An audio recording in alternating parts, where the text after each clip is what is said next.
might be 80% marketing, so you even beat my estimate.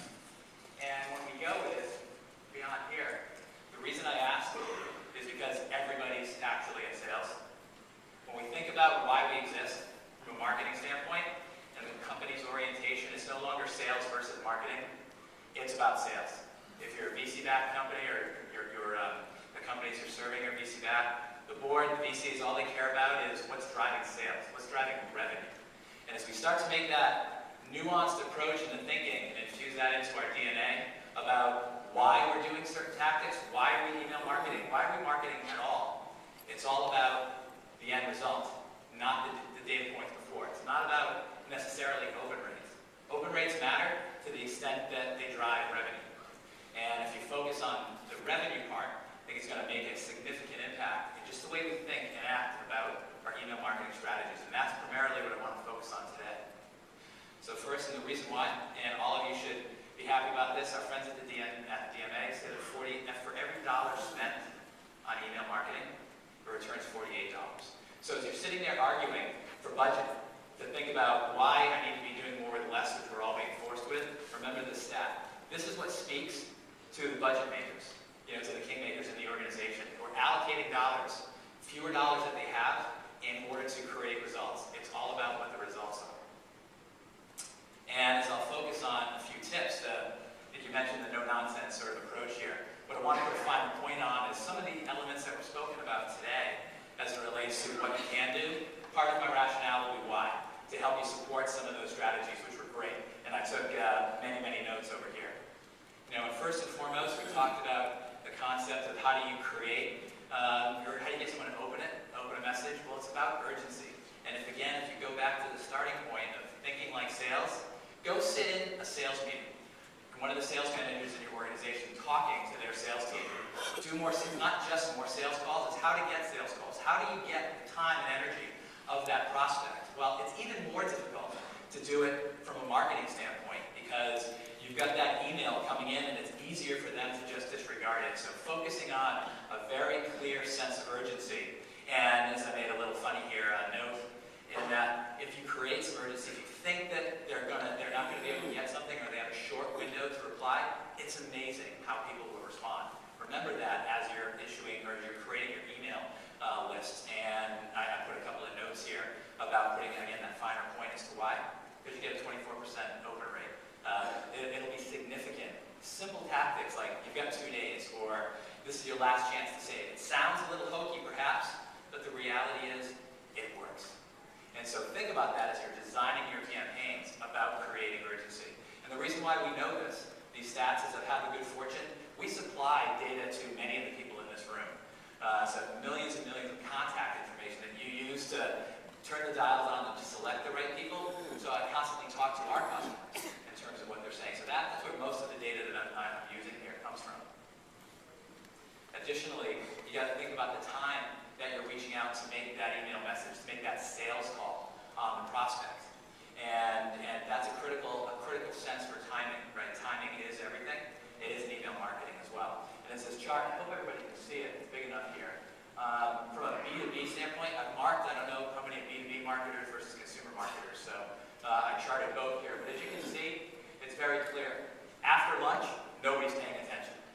So when you're sending out email messages, particularly for the B2B audience, you got to get them out earlier in the day. It's really in that 7 a.m. zone. People are coming in, people get to work earlier, their inbox is fresh, they're getting ready to attack the day.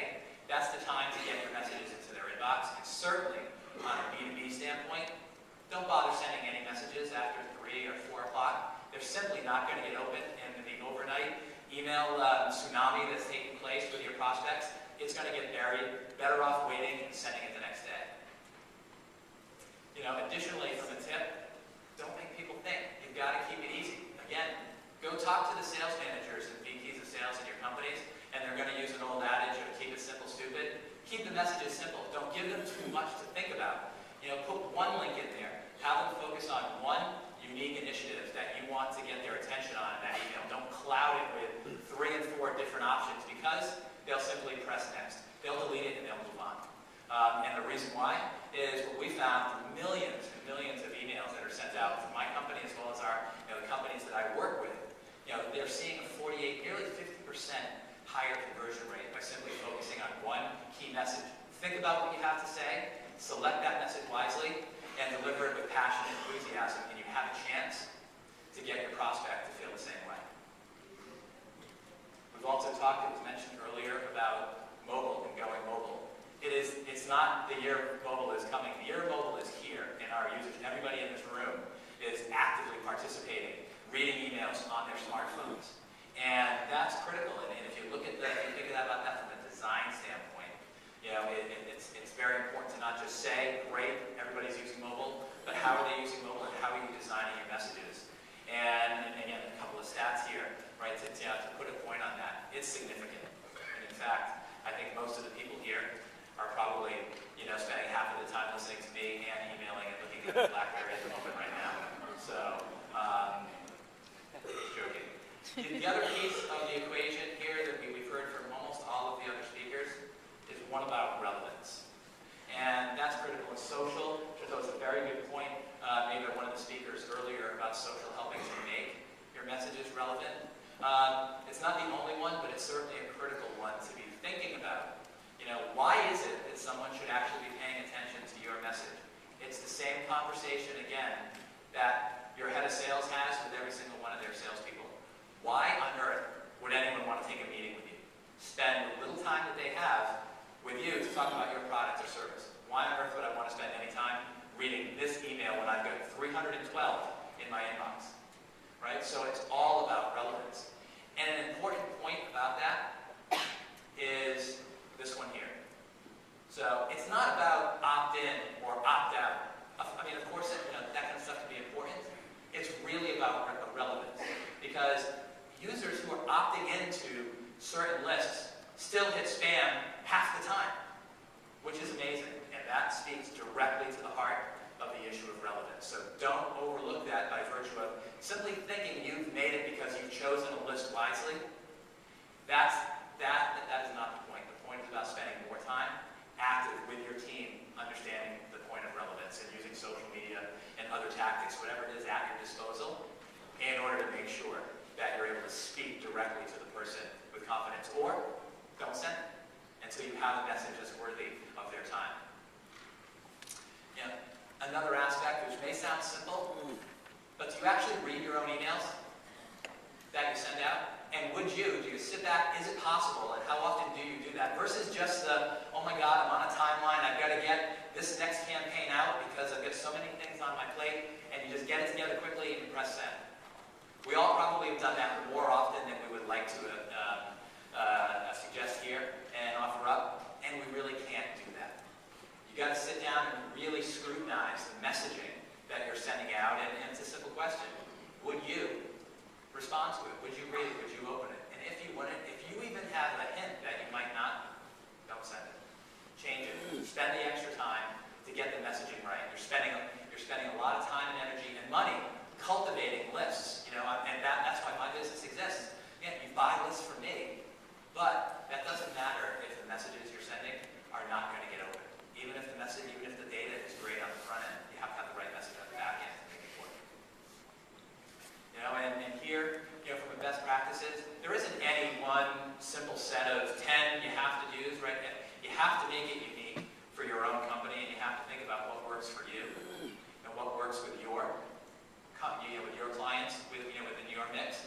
But the last point here is the one that I think is the most important and is universal, is to make sure we're spending the time to measure and analyze, fix things, repeat. Don't just keep going because, well, you're on a schedule.